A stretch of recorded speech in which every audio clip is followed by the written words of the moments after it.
Hello, നമ്മളുടെ കാടക്കുഞ്ഞുങ്ങളൊക്കെ എത്തിയിട്ടുണ്ട്. കൂട്ടിലേക്ക് ഇട്ട് അവയ്ക്ക് തീറ്റ കൊടുക്കുകയാണ്. നമ്മുടെ ഋതുക്കുട്ടൻ കുറച്ച് കയ്യിൽ സ്റ്റാർട്ടർ തീറ്റയായിട്ട് കുഞ്ഞുങ്ങളുടെ അടുത്ത് പോയി നിൽക്കുന്നുണ്ട്. വേഗം അവനുമായിട്ടൊക്കെ സെറ്റായി കയ്യിൽ നിന്ന് തന്നെ കൊത്തിയെടുക്കാൻ തുടങ്ങിയിട്ടുണ്ട്. അപ്പോൾ ലൈറ്റ് ഒരെണ്ണം ഇട്ട് കൊടുക്കണം. വെളിച്ചം ഇവർക്ക് ആവശ്യമാണ്. അതുപോലെ തന്നെ ഏറ്റവും ഇമ്പോർട്ടൻ്റ് വെള്ളമാണ്. വെള്ളം കാടക്കൂട്ടിൽ ഏത് സമയവും അവർക്ക് കുടിക്കാനായിട്ട് വെള്ളം ആവശ്യമാണ്. പിന്നെ തീറ്റ ആവശ്യത്തിന് കൊടുക്കണം. കൃത്യമായി വെള്ളവും തീറ്റയും കറക്റ്റ് ആയാലാണ് അത് കറക്റ്റ് ടൈമിൽ തന്നെ മുട്ടയ്ക്ക് പാകമാകുള്ളൂ. അപ്പോൾ തീറ്റയും വെള്ളവും എന്നും നൽകേണ്ടത് അത്യാവശ്യമാണ്.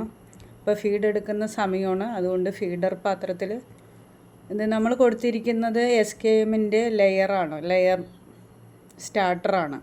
ബ്രോയിലർ സ്റ്റാർട്ടർ പറഞ്ഞിട്ടുള്ള SKMൻ്റെ. ഇത് തീറ്റയ്ക്ക് നല്ല റേറ്റാണ്.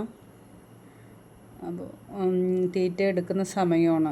എല്ലാവരും തീറ്റ കഴിച്ചുകൊണ്ടിരിക്കുകയാണ്.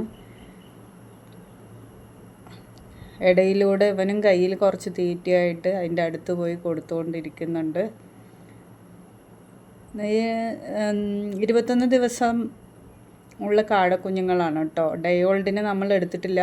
ഡയോൾഡിന് മറ്റേ വളർത്താനുള്ള സൗകര്യക്കുറവ് ഇപ്പോൾ ഉള്ളതിനാൽ നമ്മൾ ഡയോൾഡിനെ എടുത്തിട്ടില്ല. ഒരു 3 ആഴ്ച കൊണ്ട് തന്നെ, ഒരു 3 ആഴ്ചയ്ക്കുള്ളിൽ തന്നെ അത് മുട്ടയ്ക്ക് പാകമാവും. എല്ലാം നല്ല ഹെൽത്തി ആയിട്ടുള്ള കുഞ്ഞുങ്ങളാണ്. ഓടിച്ചാടി നടന്ന്